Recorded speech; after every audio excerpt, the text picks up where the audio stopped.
परमेश्वर ने मौत दे उत्ते फतेह पाई जिसका नाम जीसस क्राइस्ट है। ते मौत दे उत्ते फतेह पाना मतलब ग्लोरी। कोई बंदा जो जितदा उन्होंने ग्लोरी मिलती, ग्लोरी मतलब इज्जत। कोई बंदा जो जितदा फतेह पांदा मतलब ग्लोरी। पर ग्लोरी दे पिछे स्टोरी बहुत वड्डी हुंदी है। ते इत्थे जीसस क्राइस्ट दी कली ग्लोरी देखदे हो तुसी, लोग स्टोरी नहीं देखते। जिद्दां तुसी जीसस दी प्रॉपर स्टोरी वेखोगे, आपां गुड फ्राइडे ते वेख्या ना कि जिवें किदां यीशु मसीह नूं क्रूस दे उत्ते मारिया गया, किवें उसदे कोड़े वजे, किवें उसनूं अत्याचार उसके उत्ते अनलिमिट अत्याचार उसके ऊपर किया गया, पर फिर भी वो आपके मेरे लिए उस विजन में बना रहा। हमें दिखती है ग्लोरी। आज मैं ग्लोरी के लिए आया हूं। की करने आया हूं? थैंक्स करने आया हूं, ग्लोरी करने आया हूं। मैं ग्लोरी देने आया हूं परमेश्वर के नाम को। पर ग्लोरी के पीछे जो स्टोरी है वो आपको टच करे, वो आपको फॉलो करनी है। ग्लोरी मुझे भी चाहिए, पर मेरी ग्लोरी तब बनेगी जब मेरी स्टोरी पावरफुल होगी। यीशु मसीह की स्टोरी पावरफुल थी, ता जाके ग्लोरी पावरफुल थी।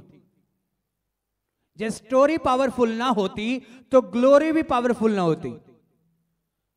आज हम नवे यरूशलेम का वादा करते हैं कि जब नवा यरूशलेम आएगा, यीशु मसीह ने तो पहले ही उन लोगों को कह दिया था राज मेरा नहीं है। जे मैं इस राज का होता तो क्या मजाल थी कि तुम मुझे टच कर लेते, क्या तुम्हारे सिपाही मुझे टच करते जे राज मेरा होता।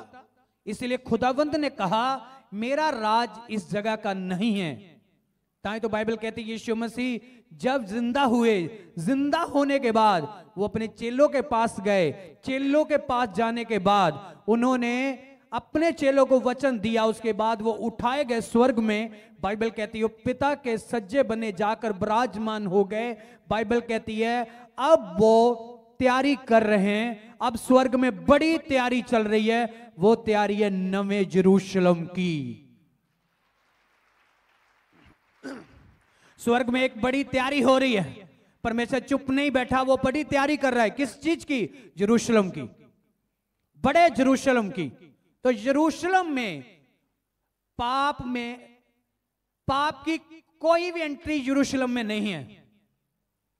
यरूशलेम में सिर्फ पवित्र लोगों की एंट्री होगी, जिनकी स्टोरी ब्लेस है।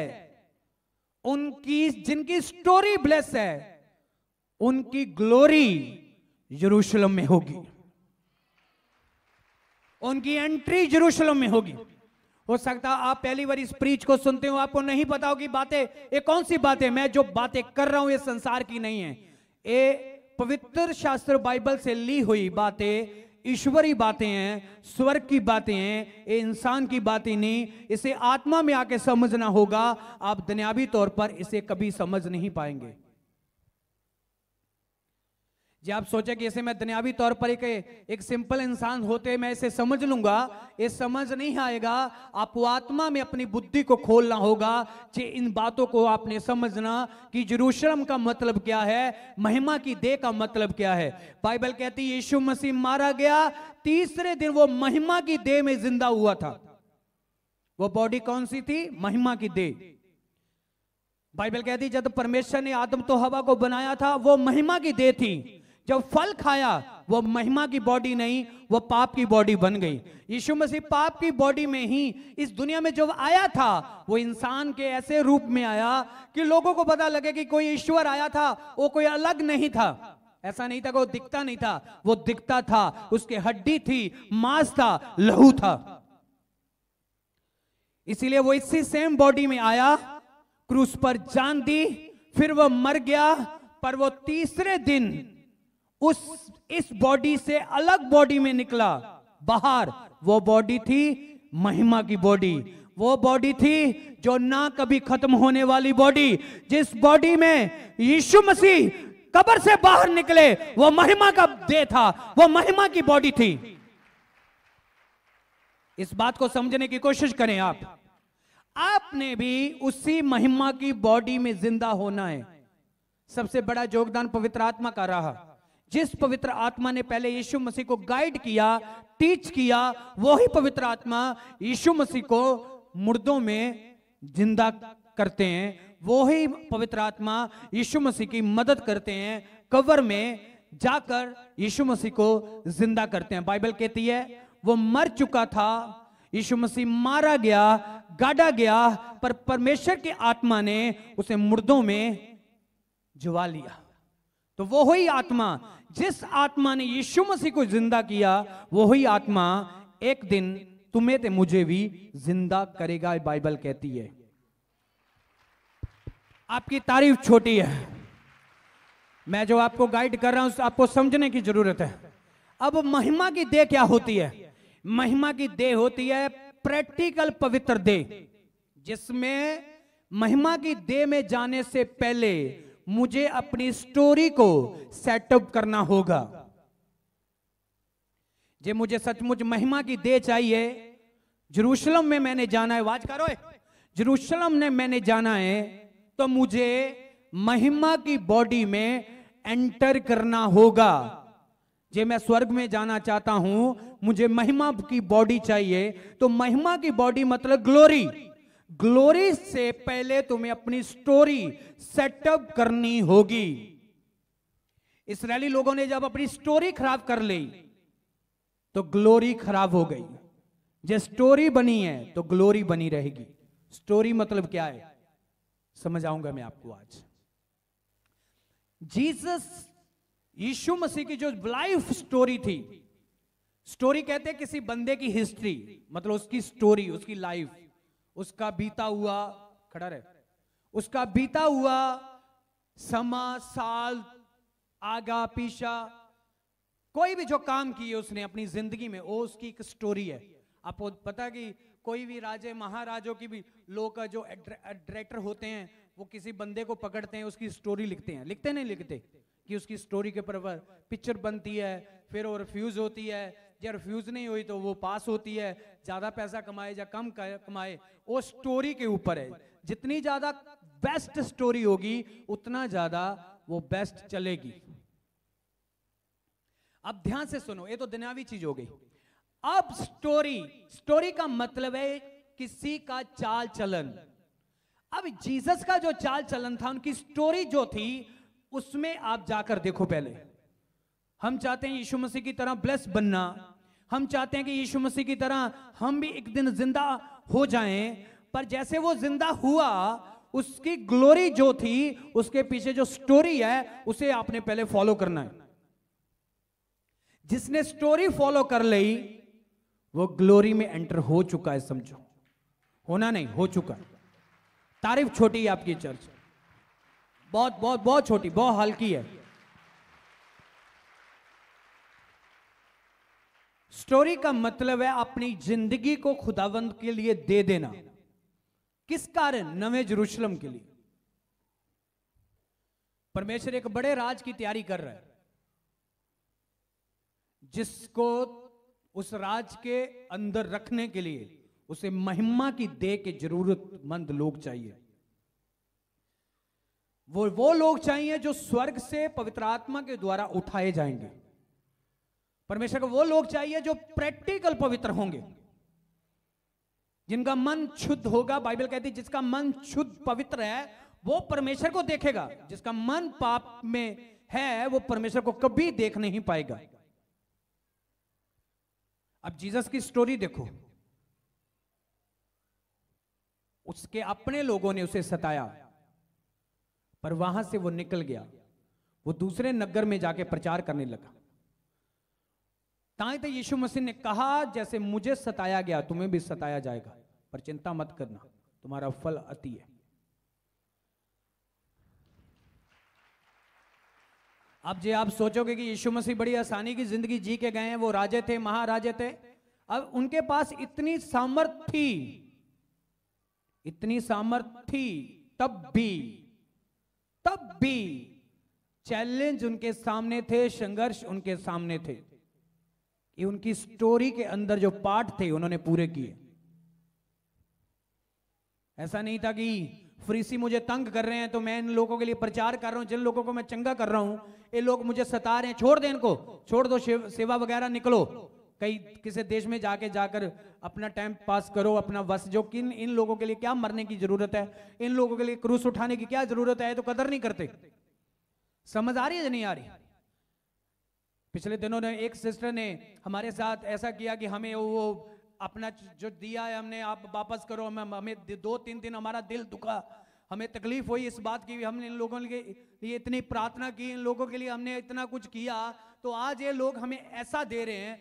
हमें प्रेम के द्वारा हमें प्रेम देना चाहिए था, हमारी इज्जत करनी चाहिए थी, तो उल्ट हमारे ऊपर कि हमें जो दिया उसे वापस कर दो। ये दिल में होता तो यार इन लोगों के लिए जिनके लिए हम कर रहे हैं यही हमारा आदर नहीं करते तो छोड़ दो इनको, अपना काम धंधा करते हैं। नहीं, जब आपके पास यीशु मसीह का कैरेक्टर है, दुनिया आपको माने ना माने, दुनिया आपके पास साथ चले ना चले, कोई आपके साथ कदम मिलाए ना मिलाए, आपने अपनी स्टोरी में अपना टर्न मोड़ नहीं आने देना, अपने सीधा रखना है अपना रास्ता।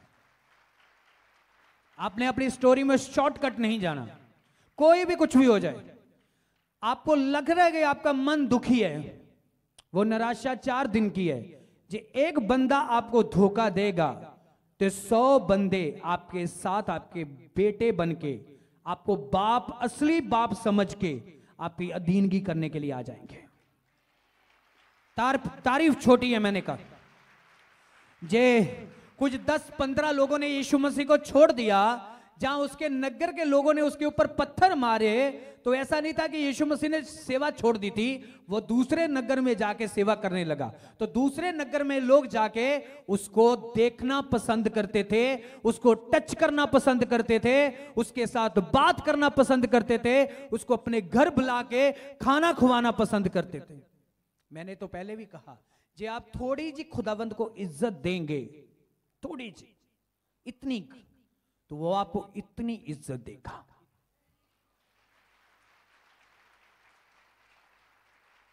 आप इतना भी उसे निराश करेंगे तो वो आपको इतना सारा निराश कर देगा। आप इतना भी उसे निराश करेंगे। इसीलिए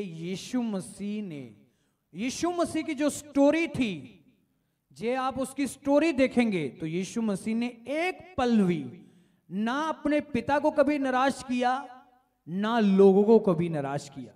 जे 10 कोड़ी आए, मिला, राम से मिला, वो चले गए, शुद्ध हो गए, एक वापस आया धन्यवाद करने, डोंट वेरी। छत पाड़ के एक बंदे को लेके आए, 38 साल के धरंगी को, यीशु ने कहा तू मेरा बेटा है, अपनी मंजी उठा, इस जगह से चला जा।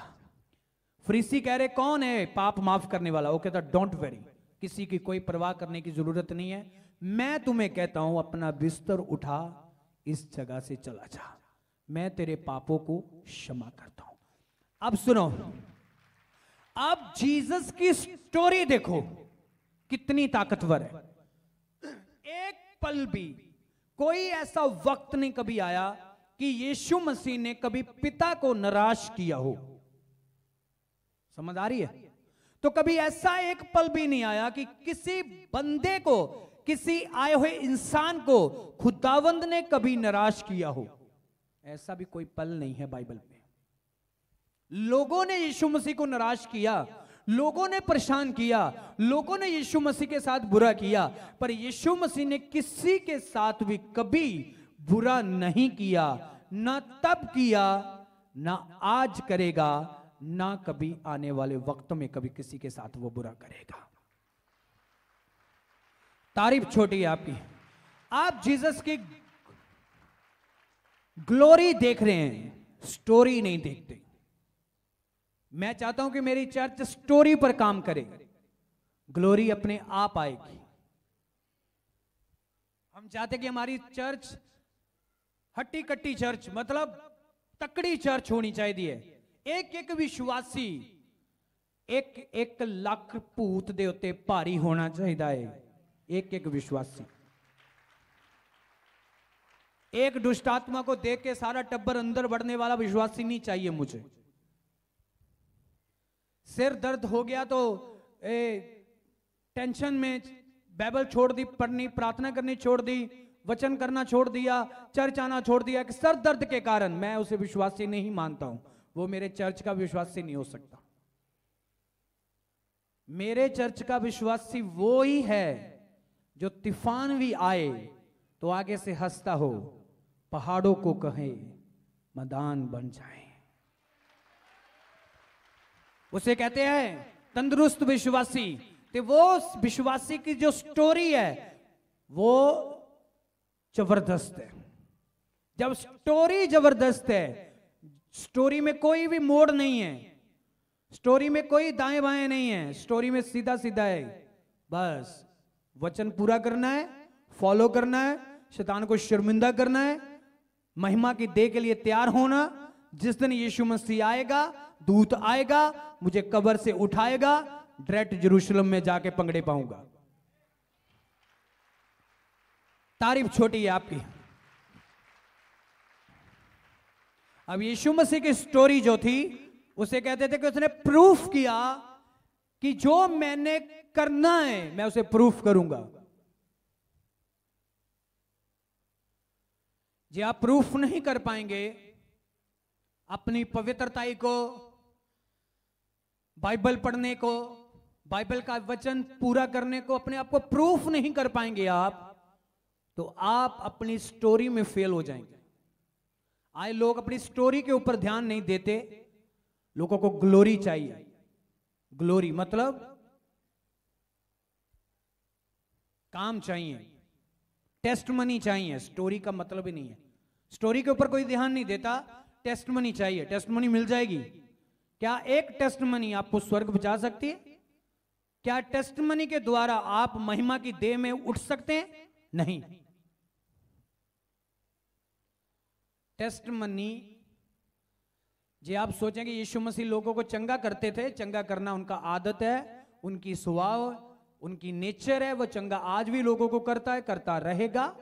चंगाई मैं नहीं देता हूं, चंगाई यीशु मसीह देते हैं, जो हजारों साल पहले देते थे आज भी दे रहे हैं, देते रहेंगे, आज भी लोगों को देंगे। इस जगह पर चंगाई से साबित नहीं होता। आप ऐसा नहीं सोच सकते कि मैंने कैंसर की गवाही दे दी है तो अब मेरी पक्की मोहर है स्वर्ग में कि अब मैं यरूशलेम में जाऊंगा ही जाऊंगा। नहीं, ये आपकी एक टेस्टमनी है, इससे साबित नहीं होगा, इससे हम स्वर्ग में नहीं जा सकते। ये आपकी एक टेस्टमनी है, आपकी जरूरत है, जो परमेश्वर ने चाही उसे पूरा कर दिया। वो हीलिंग थी, हो गई, पैसे की लोड़ थी, पूरी हो गई, बीमारी थी, हील हो गई, घर चाहिए था, मिल गया, वीजा चाहिए था, मिल गया, सरकारी जॉब चाहिए थी, मिल गई, केस चल रहा था, हल हो गया। ये आपकी जिंदगी के पर्सनल मैटर ने, जिसको यीशु मसीह सामर्थ से हल करते हैं। लोगों के भी होते हैं, आपके भी होते हैं, पर इसके हटकर, इससे हटकर आपकी एक आत्मिक स्टोरी है जिसके ऊपर आपने काम करना है। जिस दिन तूने उस स्टोरी के ऊपर काम करना शुरू कर दिया, वो स्टोरी है पवित्रताई की स्टोरी। एक लेख लिखने हम, पवित्रताई का लेख, समझ आ रही है नहीं आ रही? जिसमें सिर्फ पवित्रताई है और कोई नहीं, कोई तीसरा चौथा पंजवा छठवां सातवां नहीं, सिर्फ पवित्रताई। उस लेख में हर एक को मैंने निकाल कर फेंक दिया है। सिर्फ मेरे सिर्फ उस स्टोरी में सिर्फ जीसस है, मैं हूं, जीसस है, मैं हूं, बाप है, बेटा है, पवित्र आत्मा है, मैं हूं। जब तुम उस स्टोरी को पवित्रताई में बना के रखोगे तो मैं आपको सच कह रहा हूं, जैसे आज आप खुशी मना रहे हैं ना यीशु मसीह के जिंदा होने की, ओके, तो एक दिन ये आपके ऊपर भी आएगा जब आपको स्वर्ग, आपको कब्र से जिंदा किया जाएगा। आपकी स्टोरी आपकी ग्लोरी को पैदा करेगी। ओह जीसस, तारीफ छोटी है।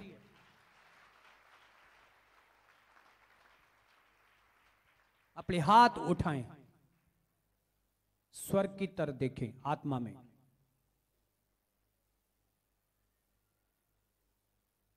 स्वर्ग को महसूस करें। बहुत सारे लोग कहते हैं कि स्वर्ग को किसी ने नहीं देखा, पर मैं आत्मा में देख रहा हूं। यीशु मसीह ने कहा जो विश्वास करेगा उसके लिए मैं सामने हूं, जो विश्वास नहीं करेगा मैं उसके लिए नहीं हूं।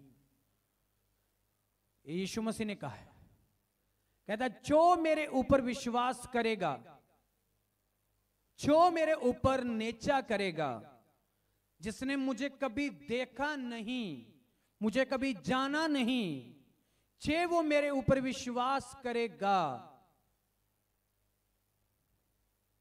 स्वर्ग उसका है।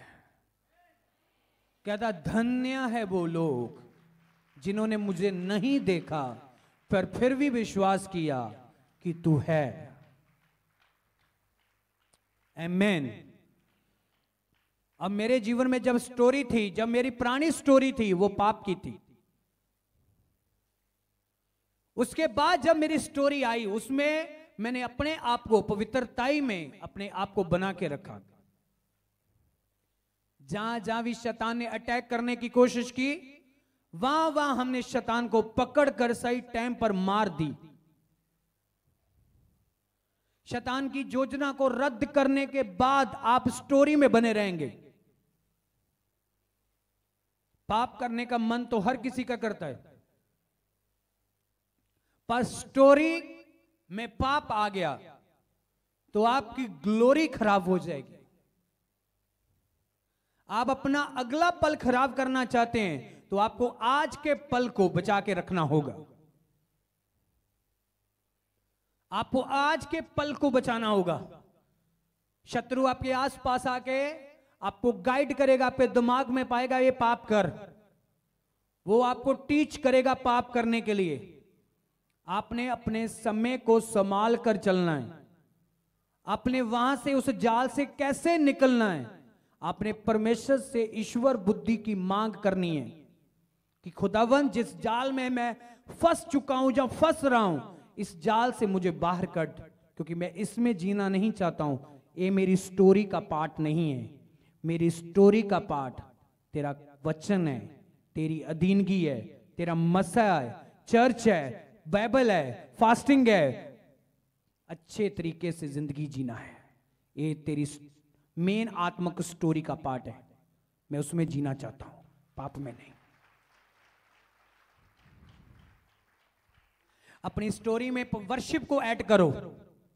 अपनी जीवन में, अपनी जीवन की स्टोरी में वर्शिप को ऐड करो।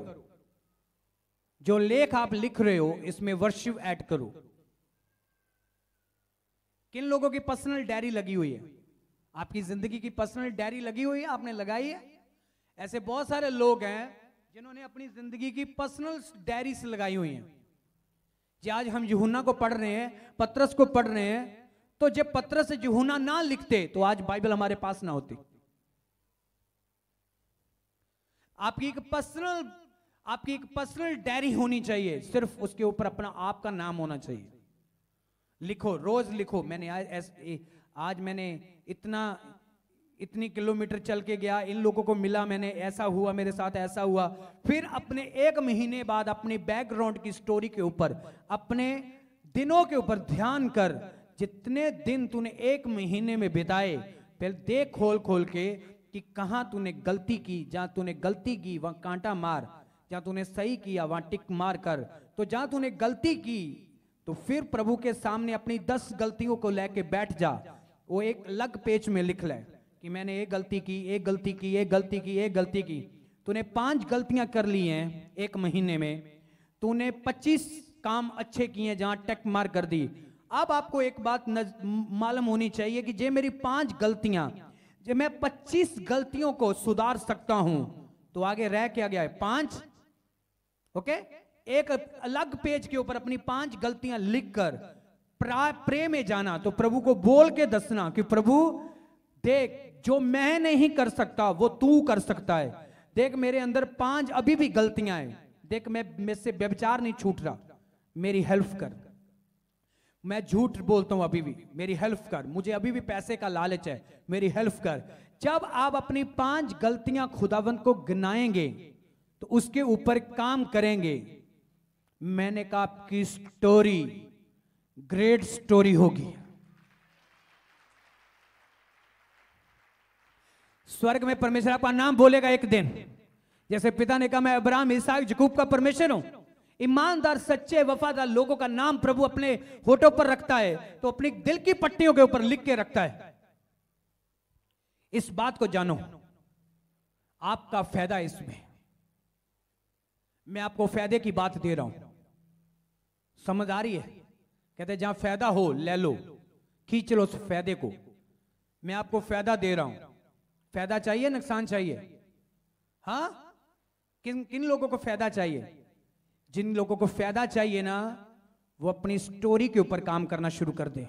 स्टोरी मतलब अपनी जीवन के ऊपर काम करना शुरू कर दो। एक ऐसा लेख लिखो अपने ऊपर कि मैं था, मैं ऐसा था। समझ आ रही नहीं आ रही? सच लिखो वहां, डरने की कोई जरूरत नहीं है कि मरने के बाद कोई पढ़ेगा। कोई बात नहीं है, मरने के बाद कोई आपको सजा देने नहीं आएगा, मरने के बाद कोई फांसी नहीं हो जाएगी आपको। जब मरने के बाद भी आपकी कोई बुक्स उठा के आपकी स्टोरी पढ़ेगा तो वो कहेगा क्या इंसान था, वाह, पाप से दौड़ने वाला, पवित्रताई में रहने वाला। वो बंदा जब तुम दुनिया को छोड़कर भी चले जाओगे, जब तुम्हारी स्टोरी कोई देखेगा तो वो जरूर कहेगा कि वो बंदा स्वर्ग में एक दिन मिलेगा हमें जरूर। आत्मक बंदा जरूर कहेगा, आत्मक पास्टर जरूर कहेगा कि ये बंदा कहीं नहीं गया, ये प्रभु के पास है। समझ आ रही नहीं आ रही? आपको कहां जाना है? प्रभु के पास। ऐसे लिया मेले मेले चेले, ये सब कुछ झूठ है। फेक जिंदगी मत जियो, सच्चाई की जिंदगी दियो। अपनी अपनी सबकी स्टोरी है। आपकी बेटी आपको नहीं बचा सकती, ध्यान रखना इस बात को। यीशु मसीह ने कहा पिता तूने मुझे क्यों छोड़ दिया? समझ आ रही है? बाप ने कहा, बाप ने छोड़ा नहीं था, बाप ने कहा था कि तेरा काम है बेटा, तूने करना है, ये जिम्मेवारी तेरी है। इसका मतलब साफ है, जो तू करेगा वो और कोई नहीं कर सकता, तू नहीं करना है। मैं पास्टर हूं, मैं तुम्हें टीच कर सकता हूं, गाइड कर सकता हूं, बेस्ट से बेस्ट वचन प्रभु से मांग कर तुम्हें दे सकता हूं, तुम्हारे लिए ले हैंड कर सकता हूं, फास्टिंग कर सकता हूं, तुम्हारे लिए कई दिन कई घंटे जाकर प्रार्थना कर सकता हूं, पर तूने स्टोरी को बदलना है। तूने फैसले करने हैं, गलत करने हैं या सही करने हैं, तूने करने हैं। मैं सिर्फ तुम्हें टीच कर सकता हूं। पिता ने कहा, यीशु मसीह ने कहा पिता तूने मुझे क्यों छोड़ दिया? क्योंकि पिता जानते थे ये मेरे बेटे तू नहीं ये काम करना है, तुम्हें मरना ही होगा। अब मैं तुम्हें बचा नहीं सकता हूं, मैं बचा सकता हूं तुम्हें, पर नहीं तुम्हें एक करना होगा, ये प्याला तुम्हें पीना होगा। इसीलिए यीशु मसीह खड़ा रहा, अड़ा रहा, बना रहा। आज पूरी दुनिया में उसे ग्लोरी मिल रही है। तो एक ग्लोरी बातों से नहीं, इस स्टोरी से मिली है। जब स्टोरी ताकतवर है तो ग्लोरी भी ताकतवर है। आज मिल रही है ना, सारे मजहब के लोग, सारे कौम के लोग उसे ग्लोरी दे रहे हैं। आपने कभी जाना नहीं था यीशु मसीह को? आज से 15 साल पहले आप जानते थे यीशु मसीह को? नहीं। मैं 15 साल पहले मैं नहीं जानता था, आप नहीं जानते थे। पता था कि फरीदकोट में इतनी बड़ी चर्च होगी?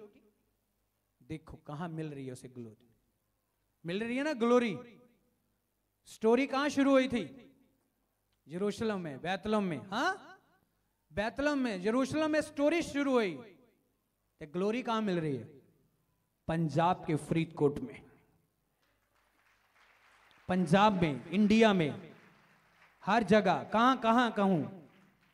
फिरोजपुर, जलंधर, चंडीगढ़, गुरदासपुर, अंबरसर, बठिंडा, मुक्तसर। केड़ा शहर है जहां प्रभु का प्रचार नहीं? अभी हर जगह खुदावंत को क्या मिल रही है? ग्लोरी। स्टोरी कहां स्टार्ट हुई? बोलो। स्टोरी यरूशलेम में, बैतलहम में। तो ग्लोरी पंजाब के फरीदकोट में आपके होठों से मिल रही है। आपकी स्टोरी इस जगह पर स्टार्ट होगी तो ग्लोरी आपको कहां मिलेगी?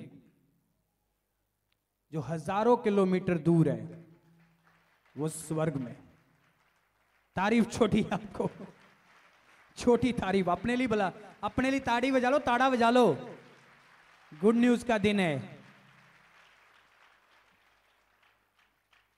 क्योंकि इस वचन ने ही आपको उठाना है, इसने ही गिराना है।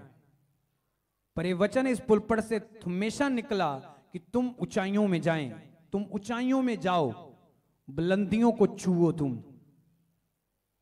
तैयार हो जाओ।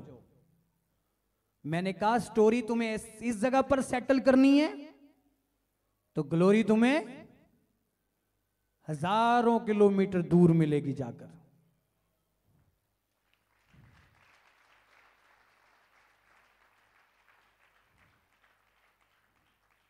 बोलो अपने पड़ोसी को, स्टोरी पृथ्वी तूने सेट करनी है।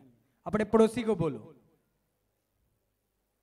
बोलो बोलो बोलो, हाथ मिला के उंगली करके बोलो, स्टोरी आपने पृथ्वी पर सेटअप करनी है तो ग्लोरी आपको यहोवा के घर मिलेगी। ऐसी ग्लोरी।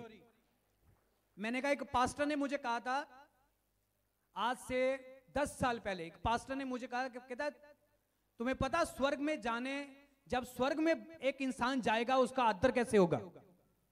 मैंने कहा पासी कैसे होगा आदर? कहता देख, इस दुनिया में किसी का भी इतना बड़ा आदर नहीं हुआ, इतना बड़ा जश्न। बाइबल कहती जब एक रूह पृथ्वी पर तौबा करती है तो स्वर्ग में लाखों दूत खुशियां मनाते हैं। तो जब वो स्वर्ग में जाएगी तब कितनी खुशी होगी। मैंने कहा आपका इतना बड़ा स्वागत होगा, इतनी बड़ी ग्लोरी होगी आपके ऊपर। आपको जब आपको ताज मिलेगा, जब आपको आपका हाथ पकड़कर यीशु मसीह यरूशलेम में आपके साथ होगा, ऐसे जिसको आज आप महसूस करते हो, महसूस करते हो, विश्वास करो, जिसे महसूस करते हो, एक दिन वो आपका हाथ पकड़कर ऐसे हाथ पकड़ा होगा तो ऐसे आप उसके साथ चलते होंगे यरूशलेम में। हाँ, जिसको आपने सिर्फ महसूस करा, सिर्फ उसका धन्यवाद करते हो, एक दिन वो आपके फेस के सामने होगा, आप महिमा के देह में होंगे, वो आपकी महिमा की देह में आपको मजबूत करेगा। कोई प्यास ना होगी, कोई धूप ना होगी, कोई क्लेश ना होगा वहां, कोई लड़ाई नहीं, कोई झगड़ा नहीं, कोई किडनी फेल नहीं होगी, कोई लीवर फेल नहीं होगा, कोई हार्ट फेल नहीं होगा, कोई रोग बीमारी नहीं होगी वहां। वो ऐसा शरीर होगा जिसमें लीवर डेड होगा ही नहीं, किडनी डेड नहीं होगी, कोई भी चीज डेड नहीं होगी। आपकी बॉडी को ना तो गर्मी लगेगी ना ठंड लगेगी। वो ऐसी देह जो आपको देने वाला है परमेश्वर, वो महिमा की देह है। जो देह खुदावंद के पास है वही आपके पास है, क्योंकि वो देह आपको मिल चुकी है, क्योंकि आपने मांस खाया है, आपने लहू पिया है। बोलो, मैंने मांस खाया है, मैंने लहू पिया है। तो मेरे अंदर किसकी देह है? जीसस की देह है। बोलो अपने पड़ोसी को, स्टोरी पर काम कर, अपने लेख के ऊपर काम कर, अपनी जिंदगी के ऊपर काम कर, लोगों की जिंदगी के ऊपर काम मत कर, लोगों की स्टोरी के ऊपर काम मत कर। समझ आ रही नहीं आ रही? आज पड़ोसी की चिंता ज्यादा है, अपनी कम है। सस नूं नौं दी ज्यादा है, अपनी कम है। तो सस नूं नौं दी ज्यादा है, अपनी कम है। भावें 80 साल दी है, चढ़ाई करने वाली है, उसको सारे टब्बर की चिंता है। सस नौं दी ज्यादा होंदी है, ए किधर चली है, ए किधरों आई है। समझ आ रही नहीं आ रही? कहता तेरे अंदर कोड़ तुम्हें मार देगा, फिल्सनी कैंसर बनता है, निकाल दो उसे। किसी की स्टोरी के ऊपर मत जाओ, अपनी स्टोरी के ऊपर काम करो, क्योंकि तेरा लेखा किसी ने नहीं देना, तूने अपना ही देना है। यरूशलेम आएगा, राज आएगा, बादशाही आएगी, घोड़े ते सवार होके आएगा, ਬੱਦਲਾਂ ਦੇ ਰੱਥ ਦੇ ਉੱਤੇ ਆਏਗਾ। ਤਾਰੀਫ ਛੋਟੀ ਹੈ ਚਰਚ। ਹੁਣ ਤਾਂ ਮੈਂ ਕਿਹਾ ਕਿ ਉਹ ਦਿਨ ਦੱਸ ਕੇ ਨਹੀਂ ਗਏ ਪ੍ਰਭੂ। ਜੇ ਕਿਤੇ ਉਹ ਦਿਨ ਦੱਸਿਆ ਹੁੰਦਾ ਨਾ ਪ੍ਰਭੂ ਨੇ ਕਿ ਇੰਨੀ ਤਰੀਕ ਨੂੰ ਮੈਂ ਆਣਾ ਆ, ਓਏ ਹੋਏ ਕਿਤੇ ਤਿਆਰੀਆਂ ਹੋਣੀਆਂ ਸੀ। ਹਾਂ ਮੈਂ ਕਿਹਾ ਜ਼ਬਰਦਸਤ ਤਿਆਰੀਆਂ ਹੋਣੀਆਂ ਸੀ, ਜ਼ਬਰਦਸਤ। ਬਸ ਇਹੀ ਇੱਕ ਭੇਤ ਆ, ਬਸ ਤਰੀਕ ਨਹੀਂ ਦੱਸ ਕੇ ਗਏ, ਸਮਾਂ ਨਹੀਂ ਦੱਸ ਕੇ ਗਏ, ਤਰੀਕ ਨਹੀਂ ਦੱਸ ਕੇ ਗਏ, ਮਹੀਨਾ ਨਹੀਂ ਦੱਸ ਕੇ ਗਏ, ਸਾਲ ਨਹੀਂ ਦੱਸ ਕੇ ਗਏ। ਸਿਰਫ ਥੋੜਾ ਜਿਹਾ ਜਾਂਦੇ ਜਾਂਦੇ ਇਹ ਦੱਸ ਗਏ ਕਿ ਜਦ ਕੌਮ ਕੌਮ ਤੇ ਚੜ੍ਹਾਈ ਕਰੇਗੀ ਤੇ ਕਾਲ ਪੈਣਗੇ ਤੇ ਭੁਚਾਲ ਆਉਣਗੇ, ਲੜਾਈਆਂ ਹੋਣਗੀਆਂ, ਕਾਲ ਪੈਣਗੇ, ਸਮਝ ਲੈਣਾ ਪੀੜਾਂ ਦਾ ਆਰੰਭ ਸਟਾਰਟ ਹੋ ਗਿਆ। ਪਰ ਕਹਿੰਦਾ ਹਲੇ ਅੰਤ ਨਹੀਂ। ਫਿਰ ਵੀ ਕਹਿੰਦਾ ਹਲੇ ਅੰਤ ਨਹੀਂ। ਰੱਬ ਕਹਿੰਦਾ ਹਲੇ ਵੀ ਨਹੀਂ ਆਉਣ ਵਾਲਾ, ਮੈਂ ਵੇਟ ਕਰੋ। ਤੇ ਕਹਿੰਦਾ ਜਦੋਂ ਮੈਂ ਆਵਾਂਗਾ ਚੋਰ ਦੀ ਨਿਆਈ ਆਵਾਂਗਾ। ਕੋਈ ਵਿਆਹ 'ਚ ਰੁੱਝਿਆ ਹੋਵੇਗਾ, ਕੋਈ ਪੰਜਾਬੀ ਗਾਣਿਆਂ ਤੇ ਵਿਸ਼ਵਾਸੀ ਭੰਗੜੇ ਪਾਉਂਦਾ ਹੋਵੇਗਾ। ਹਾਂ ਹੁਣ ਕੀ ਪਤਾ ਹੈ ਕਿਤੇ ਵੱਡੇ ਦਿਨ ਵਾਲੇ ਨਾ ਦਿਨ ਆ ਜਾਵੇ ਯਿਸੂ ਮਸੀਹ, ਕ੍ਰਿਸਮਸ ਵਾਲੇ ਦਿਨ। ਤਾਂ ਤੁਹਾਨੂੰ ਪਤਾ 24 ਵਾਲੀ ਰਾਤ ਤੇ ਅੱਧੇ ਸਾਈ ਤਾਂ ਭੰਗੜਾ ਪਾਉਂਦੇ ਹੁੰਦੇ ਆ। ਇਸੇ ਲਈ ਉਹਨੇ ਕਿਹਾ, ਕਹਿੰਦਾ ਉਹ ਚੋਰ ਦੀ ਨਿਆਈ, ਮਤਲਬ ਕਹਿੰਦਾ ਮੈਂ ਚੋਰ ਦੀ ਨਿਆਈ ਆਵਾਂਗਾ ਜਦੋਂ ਕਿਸੇ ਨੂੰ ਕੁਝ ਪਤਾ ਹੀ ਨਾ ਹੋਵੇਗਾ। ਕਹਿੰਦਾ ਲੋਕ ਆਪਣੇ ਮੌਜਾਂ ਵਿੱਚ ਲੱਗੇ ਹੋਣਗੇ, ਪਾਰਟੀਆਂ ਸ਼ਾਲਟੀਆਂ ਵਿੱਚ ਲੱਗੇ ਹੋਣਗੇ, ਚੁਗਲੀਆਂ ਨਿੰਦਿਆ ਕਰਨ ਚ ਲੱਗੇ ਹੋਣਗੇ, ਪਾਪ ਕਰਨ ਚ ਲੱਗੇ ਹੋਣਗੇ। ਕਹਿੰਦਾ ਮੈਂ ਚੱਕ ਐਂਟਰੀ ਕਰ ਜਾਵਾਂਗਾ। ਕਹਿੰਦਾ ਮੈਂ ਜਦੋਂ ਆਵਾਂਗਾ ਤਾਂ ਮੈਂ ਇਦਾਂ ਹੀ ਨਹੀਂ ਆਵਾਂਗਾ ਕਿ ਜਦੋਂ ਕੋਈ ਕਹਿ ਦਿੰਦਾ ਜੀ ਉੱਥੇ ਮਸੀਹ ਆ ਜੀ, ਚਲੋ ਜੋ ਭਾਜੋ ਜੀ, ਉੱਥੇ ਰੋਸ਼ਨੀ ਆਈ ਹੈ ਜੀ। ਕਹਿੰਦਾ ਨਾ ਨਾ ਬਾਹਰ ਨਾ ਨਿਕਲਿਓ। ਕਹਿੰਦਾ ਮੇਰਾ ਆਉਣਾ ਇਸ ਤਰ੍ਹਾਂ ਦਾ ਨਹੀਂ ਹੋਵੇਗਾ। ਕਹਿੰਦਾ ਜਿਵੇਂ ਲਹਿੰਦੇ ਤੋਂ ਚੜ੍ਹਦੇ ਬਿਜਲੀ ਲਿਸ਼ਕਾਰਾਂ ਮਾਰਦੀ ਹੈ, ਕਹਿੰਦਾ ਇਦਾਂ ਪਰਮੇਸ਼ਰ ਦੇ ਪੁੱਤਰ ਦਾ ਸਮਾਨ ਤੇ ਪ੍ਰਗਟ ਹੋਣਾ ਹੋਵੇਗਾ। ਕਹਿੰਦਾ ਧਰਤੀ ਕੰਬ ਉੱਠੇਗੀ, ਪਹਾੜ ਦੀਆਂ ਚੋਟੀਆਂ ਥੜ ਥੜ ਥੜ ਥੜ ਥੜ ਕਰਕੇ ਕੰਬਣਗੀਆਂ। ਓਏ ਇੱਕ ਭੁਚਾਲ ਆਉਂਦਾ ਆ ਤੇ ਦੁਨੀਆ ਹਿੱਲ ਜਾਂਦੀ ਹੈ। ਹਾਂ ਛੱਤਾਂ ਖੜਖੜ ਖੜਖੜ ਕਰਨ ਲੱਗ ਪੈਂਦੀਆਂ, ਪੱਖੇ ਐ ਝੂਲਣ ਲੱਗ ਪੈਂਦੇ ਆ ਤੇ ਬੰਦੇ ਦੀ ਜਾਨ ਨਿਕਲ ਨੂੰ ਫਿਰਦੀ ਆ ਕਿ ਭੱਜ ਜਾਈਏ ਕਿੱਧਰ ਨੂੰ ਜਾਣਾ। ਤੁਸੀਂ ਸੋਚ ਕੇ ਦੇਖੋ ਉਹ ਵਕਤ ਕਿੱਦਾਂ ਦਾ ਹੋਵੇਗਾ। ਕਹਿੰਦਾ ਲੋਕਾਂ ਨੇ ਪਹਾੜਾਂ ਦੀਆਂ ਝੀਤਾਂ 'ਚ ਵੜ ਕੇ ਕਹਿਣਾ, ਪਹਾੜੋ ਸਾਡੇ ਉੱਪਰ ਡਿੱਗ ਜਾਓ ਤੇ ਸਾਨੂੰ ਮਾਰ ਦਿਓ। ਇਹ ਕਿੰਨਾਂ ਨੇ ਕਹਿਣਾ ਹੈ? ਪਾਪੀ ਲੋਕਾਂ ਨੇ, ਜਿਨ੍ਹਾਂ ਨੇ ਦੁਨੀਆ 'ਚ ਆਪਣੀ ਸਟੋਰੀ ਖਰਾਬ ਕਰ ਲਈ। ਅੱਜ ਲੋਕਾਂ ਦੀ ਸੰਸਾਰ 'ਚ ਐਸੇ ਵੀ ਲੋਕ ਨੇ ਜਿਨ੍ਹਾਂ ਦੀ ਸਟੋਰੀ ਇੰਨੀ ਖਰਾਬ ਹੋ ਗਈ, ਦਿਲੀ ਦਾਰੂ, ਨਸ਼ਾ, ਵਿਭਚਾਰ, ਸਿਗਟਾਂ, ਭੰਗ, ਚਿੱਟਾ, ਦਾਰੂ, ਚੁਗਲੀ, ਨਿੰਦਿਆ, ਪਾਪ, ਗੁਨਾਹ। ਉਹਨਾਂ ਦੀ ਸਟੋਰੀ ਇੰਨੀ ਖਰਾਬ ਹੋ ਗਈ ਆ ਕਿ ਉਹਨਾਂ ਦੀ ਸਟੋਰੀ 'ਚ ਇੱਕ ਵੀ ਦਿਨ ਪਵਿੱਤਰਤਾ ਦਾ ਨਹੀਂ ਹੈ। ਤੇ ਉਹਨਾਂ ਲੋਕਾਂ ਦਾ ਕੀ ਹਾਲ ਹੋਵੇਗਾ ਤੁਸੀਂ ਸੋਚ ਕੇ ਦੇਖੋ। ਤੇ ਤੁਸੀਂ ਤਾਂ ਰੱਬ ਨੂੰ ਜਾਣ ਲਿਆ ਆ, ਤੇ ਜੇ ਤੁਸੀਂ ਆਪਣੀ ਸਟੋਰੀ ਖਰਾਬ ਕੀਤੀ ਤੇ ਉਹ ਛੱਡੂਗਾ ਨਹੀਂ, ਇਹ ਗੱਲ ਯਾਦ ਰੱਖਣਾ। ਤੇ ਜਿੱਦਣ ਉਹਨੇ ਆਣਾ, ਉਹਨੇ ਸਿਰਫ ਉਹਨਾਂ ਨੂੰ ਚੁੱਕਣਾ ਜਿਨ੍ਹਾਂ ਨੇ ਆਪਣੀ ਸਟੋਰੀ ਬਚਾ ਕੇ ਰੱਖੀ ਹੈ। ਮਤਲਬ ਜਿਨ੍ਹਾਂ ਨੇ ਆਪਣੀ ਜ਼ਿੰਦਗੀ ਬਚਾ ਕੇ ਰੱਖੀ, ਉਹ ਉਠਾਏ ਜਾਣਗੇ। ਕਹਿੰਦਾ ਇੱਕ ਚੁੱਕਿਆ ਜਾਏਗਾ, ਇੱਕ ਛੱਡਿਆ ਜਾਏਗਾ ਨਵੇਂ ਜਰੂਸ਼ਲਮ ਦੇ ਲਈ। ਯਿਸੂ ਮਸੀਹ ਚੁੱਕਿਆ ਗਿਆ ਨਾ, ਇੱਕ ਛੱਡਿਆ ਗਿਆ, ਇੱਕ ਚੁੱਕਿਆ ਗਿਆ। ਡਾਕੂ ਇੱਕ ਛੱਡਿਆ, ਇੱਕ ਚੁੱਕਿਆ। ਇੱਕ ਕਹਿੰਦਾ ਤੂੰ ਰੱਬ ਦਾ ਪੁੱਤ ਹੈ ਤੇ ਉੱਤਰ ਮੈਨੂੰ ਵੀ ਲਾ। ਇੱਕ ਕਹਿੰਦਾ ਉਹ ਇਹਨੇ ਤੇ ਕੋਈ ਗੁਨਾਹ ਨਹੀਂ ਕੀਤਾ, ਆਪਾਂ ਕੀਤਾ, ਇਹ ਬੇਕਸੂਰ ਆ ਤਾਂ ਵੀ ਇਹ ਸਜ਼ਾ ਪਾ ਰਿਹਾ। ਕਹਿੰਦਾ ਆਪਣੇ ਰਾਜ 'ਚ ਚੇਤੇ ਰੱਖੀ, ਇਹਦਾ ਮਤਲਬ ਯੀਸ਼ੂ ਦਾ ਇੱਕ ਵੱਖਰਾ ਰਾਜ ਹੈ। ਤੇ ਯੀਸ਼ੂ ਮਸੀਹ ਨੇ ਕਿਹਾ ਅੱਜ ਹੀ ਤੂੰ ਮੇਰੇ ਨਾਲ ਸਵਰਗ ਵਿੱਚ ਹੋਵੇਂਗਾ, ਮੇਰੇ ਰਾਜ ਵਿੱਚ ਹੋਵੇਂਗਾ। ਤਾਰੀਫ ਛੋਟੀ ਹੈ ਚਰਚ।